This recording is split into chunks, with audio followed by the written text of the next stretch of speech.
FDI to set record high this year.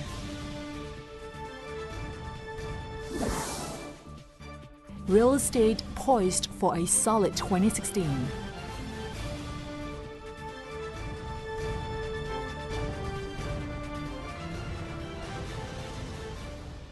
Hello, this is Linh Hương from Hanoi and welcome to another episode of East Line brought to you by VTV International. As usual, we'll start the show with several highlights in the economic and business scene in Vietnam for the past week.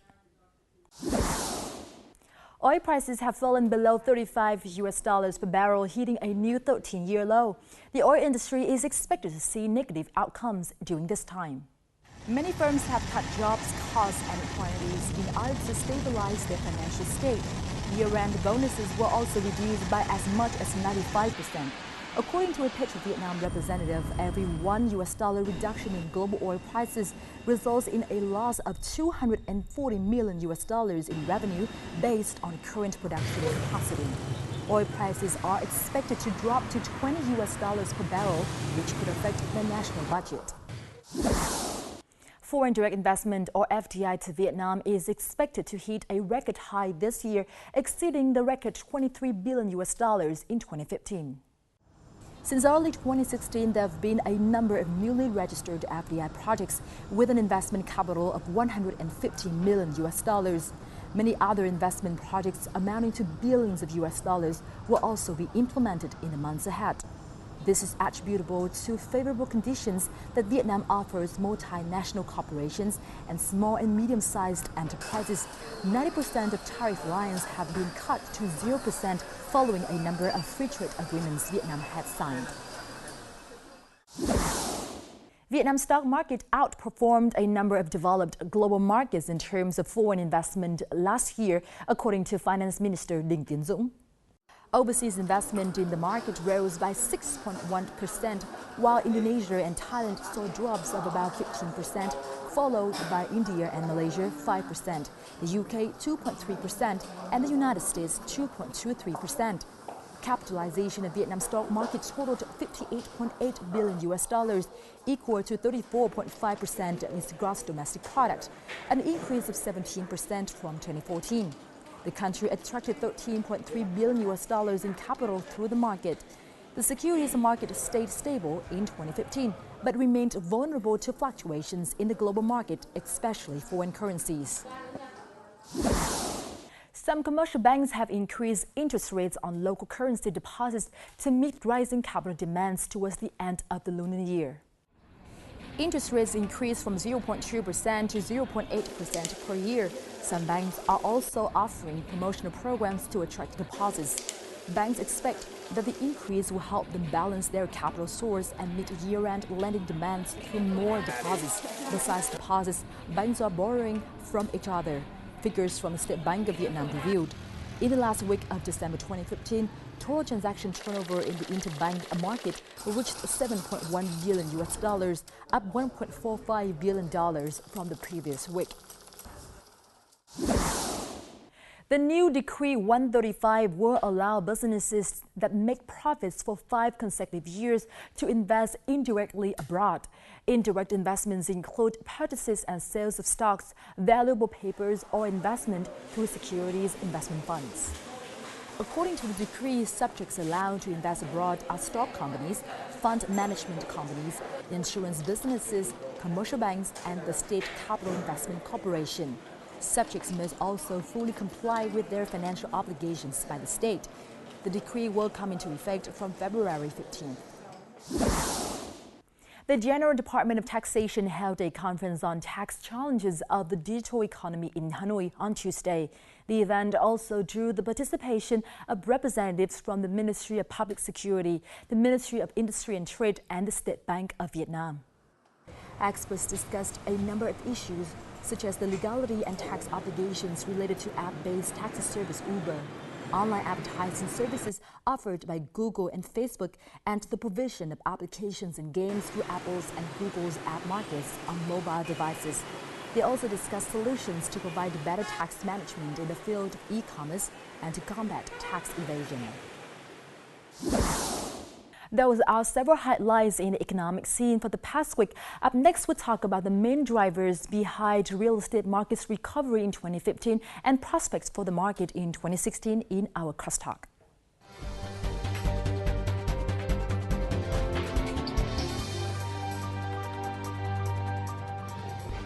2015 saw a remarkable bounce back in Vietnam's realty market with rising number of successful property transactions and declining unsold inventories. FDI coming into the sector reached $2.32 billion, nearly double year on year and ranking third among the sectors that attracted FDI in 2015. So what were the main drivers behind this bounce back in 2015 and how is the market entering the year 2016? Let's delve into these questions with Ms. Hoài An, Director of Professional Services at the property advisory company CBRE Vietnam. Thank you very much for being here with us today. First, let's take a look at the following report. When Vietnam's real estate market bounced back in 2015, DTJ Real Estate Company recorded a 50% increase in its transactions, the highlight of which was in the high-end segment. So với những năm trước thì cái phần cao cấp chỉ chiếm được khoảng 10 đến 15%, nhưng mà năm 2015 thì cái như là cái phân khúc cao cấp như là cái bất động sản nghỉ dưỡng hoặc là cái nhà thương mại cao cấp thì nó tăng lên chiếm doanh số khoảng trên 50%. Thì đấy cũng là một cái tín hiệu rất là tốt, đảm bảo về cái hoạt động doanh số. For STDA Real Estate Supermart System, mid to high-end properties also soared in 2015 with strong launches, positive sales volumes and recovering prices.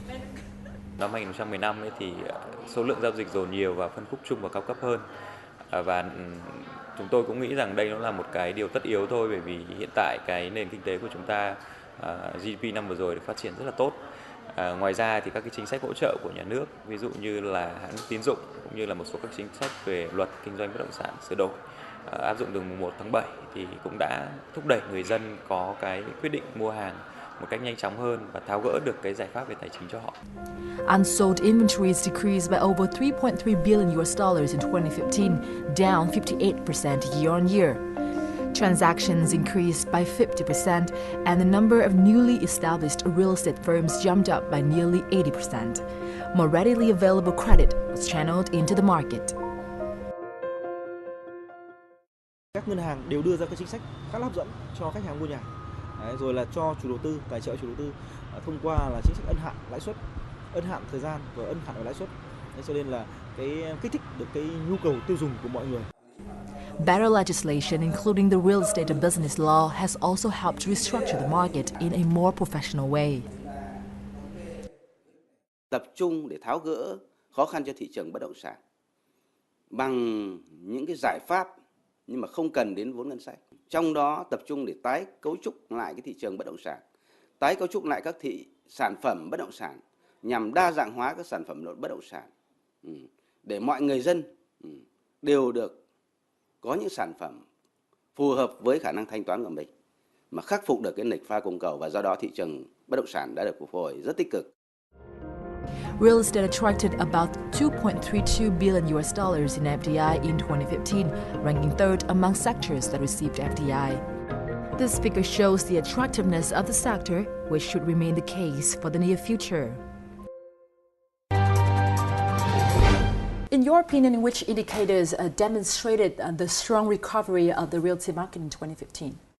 In 2015, at CBRE, we saw a strong recovery across sectors, across the board, from residential, commercial, hospitality, in terms of new supply released into the market, new sales volumes, as well as price growth, especially compared to the period of 2011 to 2014. Specifically, in terms of residential market, we saw a sharp increase in terms of new apartments launched in major cities, including Hanoi and Ho Chi Minh City. The volume of new launched units increased by about 70%, 80% in each of these cities, and so have the sales volumes. Office market also saw improved occupancy, high net absorption, and even in Ho Chi Minh City, we started to see rental rates to increase. Also in retail sector, we saw strong interest from foreign retailers. Expansion activity and M&A activity was exciting and busy during the year. For hospitality, we also saw increased interest from foreign investor groups that started acquiring assets, hospitality assets, resorts, and there have been signs that new developments might be started in the next 1 or 2 years. Could you elaborate more on the changing news in the economy that affected the realty market in 2015? So 2015 was considered to be the start of a new cycle for the real estate market in Vietnam. And the strong growth of the 2015 was also fostered, supported by a number of factors, including the macro conditions, strong GDP growth, 6.8% for the whole year for Vietnam. And at the same time, we have a relatively low interest rate environment, which we can say probably lowest level for the past 10 years, which was supported by low inflation, low CPI level. So the low inflation level in 2015 was a very good condition that supported both investment as well as consumption. For investment, property channel is one of the most preferred channel of investment for Vietnamese people. So when the macro conditions improved in 2015, the property market also benefited as well.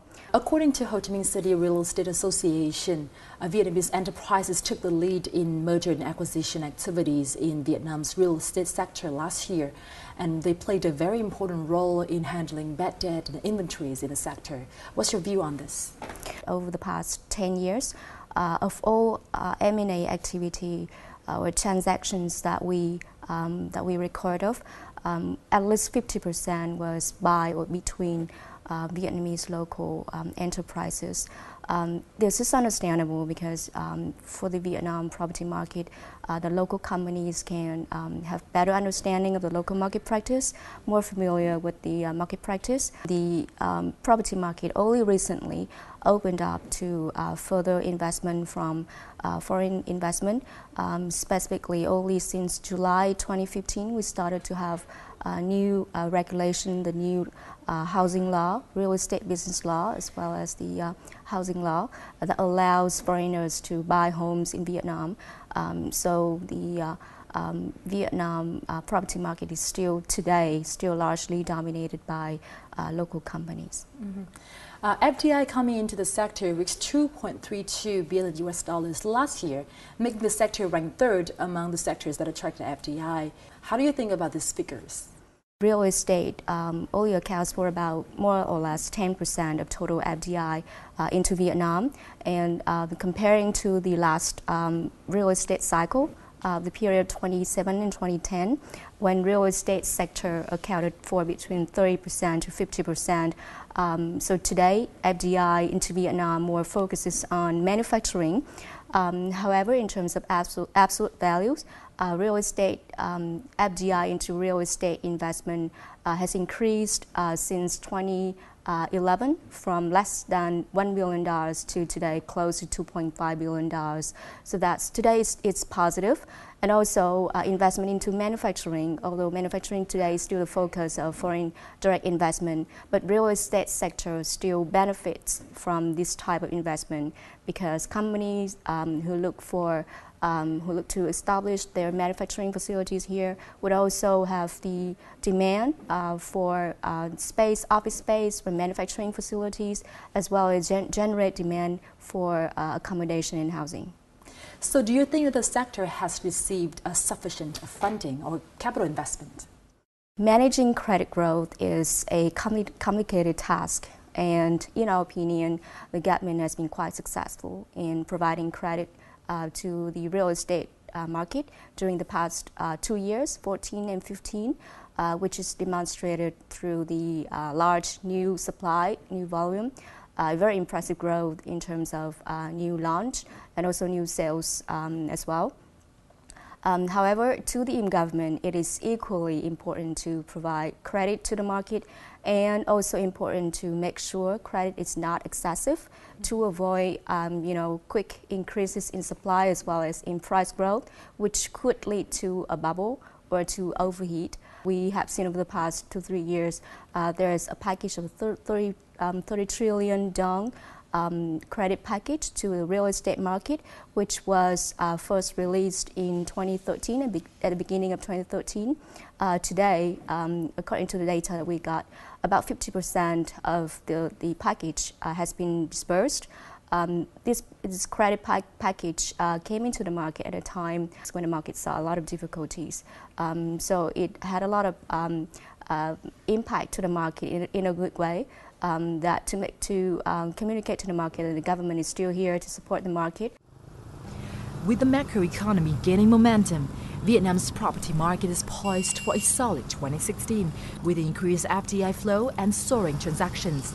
However, several risks remain in the market that investors, developers and buyers should be aware of. There is a risk of oversupply in some sectors. The residential, there's a lot of product coming to the market, so buyers, do need to be careful what they're investing into and what their long-term, investment motivations are. Again, with the office sector, again, there's a lot of supply coming to the market. Khi có nhiều hàng hóa quá thì khách hàng rất dễ bị dao động. Và cái thị trường diễn biến tương đối là phức tạp. Vì vậy chúng tôi muốn có một cái yếu tố cố định ở đây, đó là cái việc đưa ra được một cái concept sản phẩm rất phù hợp với cả khách hàng và đào tạo một cái đội ngũ sale rất là chuyên nghiệp để mà tập trung phục vụ những các chủ đầu tư chiến lược và các tệp khách hàng chiến lược. Targeting end users or real buyers, or those that have real needs to purchase and use properties, has been the priority of real estate distributors this year. This is to prevent a price bubble, the result of holding activities as in the past. Mặc dù thị trường tăng hay giảm thì chúng tôi vẫn là duy trì và hướng tới cái khách hàng thực. Ví dụ như là các cái sản phẩm như là cái chung cư để cho người sử dụng, và cái sử dụng thì người tiêu dùng luôn luôn có nhu cầu. Thì còn nếu mà cái chỉ vào cái phân khúc cao cấp hoặc là đầu tư thì có thể nền kinh tế tốt thì cái nhu cầu gia tăng, nhưng mà cái lúc mà thị trường suy giảm thì sẽ rất là khó khăn. The outlook this year remains optimistic, driven by economic integration and open policies. Foreigners and overseas Vietnamese have again taken an interest in the market following the issuance of the amended housing law and real estate and business law last year. Could you elaborate on the new laws and regulations that will affect the realty market in 2016? As we all know, in 2015, there were 2 new laws that affect the property market came into effect, including the new housing law and the new real estate business law. And because of its relatively short time coming until today, only half a year until today, so we expect in 2016 we will see the full impact of these 2 new regulations, which include several important key changes, and specifically the foreign housing ownership. That means foreigners can now be allowed to buy homes in Vietnam. And technically, foreigners can buy homes in Vietnam, but because the regulation is still relatively new, so only this year we will expect to see the real implementation, the real buyers, the real foreign buyers that actually buy homes and probably actually move in the houses that they buy. Which monetary policies won't have an impact on the realty market this year? Usually the property market is under the impact of credit supply and interest rate environment, and to some extent Forex. 2015, we had a relatively good year in terms of credit growth. At the end of the year, according to the State Bank of Vietnam, credit growth was recorded at 18%, which is significantly higher than the average of 12 to 14% of the period 2011 to 2015 to 2014. So the 18 growth is very important, which we have seen a very strong year for the real estate market in terms of growth in supply and interest from buyers as well. And interest rate at the same time was maintained at a very moderate and attractive level, and probably lowest in the last 10 years, which is very good supporting condition for both developers and buyers as well. In terms of forex, in 15, the Vietnam dong lost about 5% of its value, and we expect probably further depreciation between 5 to 7% in 16.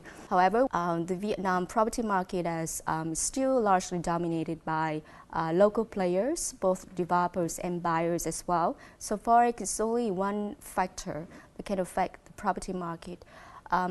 And even when we have a relatively weak currency, that might be a good condition for foreign buyers or foreign investors to come to invest into Vietnam now that we have very we have cheap prices of property assets. And also, real estate market and properties is usually a good investment channel throughout, even difficult period of time, because it has a holding value. So even when there's a lot of volatility in the monetary markets, in the currency markets, gold prices, oil prices, and property is probably still a relatively good channel investment. CBRE's latest report on Vietnam's real estate market is titled "Be Fearless, Not Foolish." Could you explain the message behind this? Right, that's a very good question. So last week, CBRE hosted a seminar, an outlook seminar on the Vietnam property market 2016 with the title of "Be Fearless, Not Foolish." And on the final note of the seminar, we posted a picture of the secrets with a government warning of its health risks. And in our view, investing in property probably needs to come with a warning as well. And so be fearless, not foolish, that means be fearless in investing, but at the same time, you need to be aware of all the risks so your investment would not end up being foolish. So could you elaborate on the risks and warnings that investors in this field should be aware of? We have seen the last cycle, there was a bubble when prices increased very quickly. At some point, prices could increase up to 30–40% per year. And apparently that type of growth could not be sustainable. And after the period of time, prices went down. And a lot of people lost money, investment got hurt. And for this time, we don't want to make the same mistake. But in any investment scenario, in any investment market, there are risks. There are risks from supply and demand. In Vietnam, for example, we have seen quick increases in terms of supply, and we expect to see further increases in supply in the course of the next 2 years or so. So when there's a lot of supply released, there's always the risk of competition of newer supply that could compete against the older supply, and prices of the previous launches might fall because of the new supply coming up. And in terms of demand, when supply increases too quickly, demand might not be able to catch up as quickly, and that's in terms of fundamentals.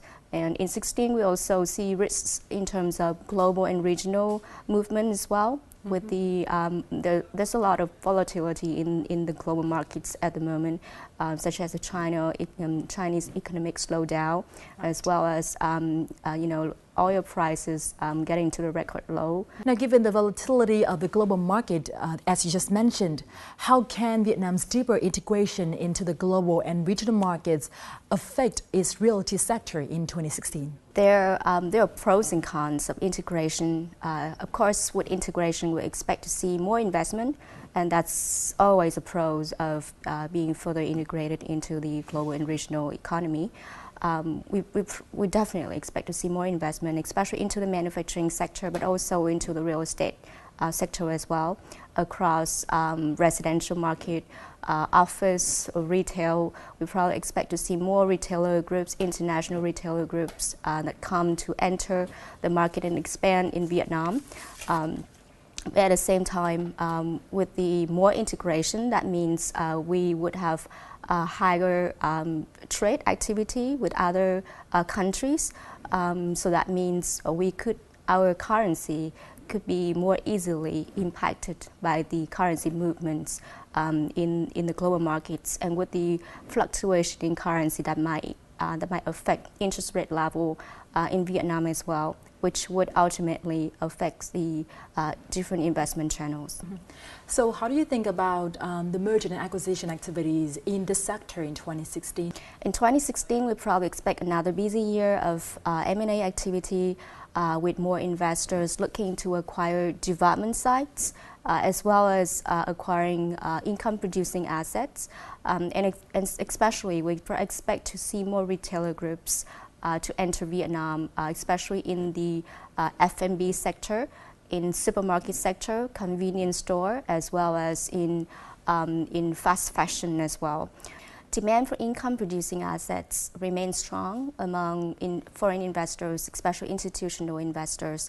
However, there remains a lack of investable stock of income-producing assets in Vietnam, and that might lead to another trend of developing new commercial assets in the major cities, Hanoi and Ho Chi Minh City, especially in prime locations.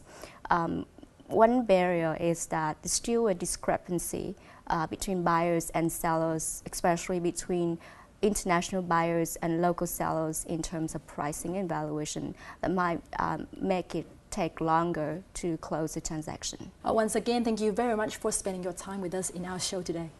Real estate is believed to be among the sectors that benefit the most from Vietnam's deeper integration into the global and regional markets. Given the positive macroeconomic outlook coupled with a more transparent and comprehensive legal framework set out by the new law on housing and the new law on real estate business, the sector is expected to receive more FDI, witness more successful transactions. And that's all we have for this edition of Newsline. Thank you very much for being with us. You can rewatch our show at vtv4.vn or youtube.com/vtv4go. And goodbye for now.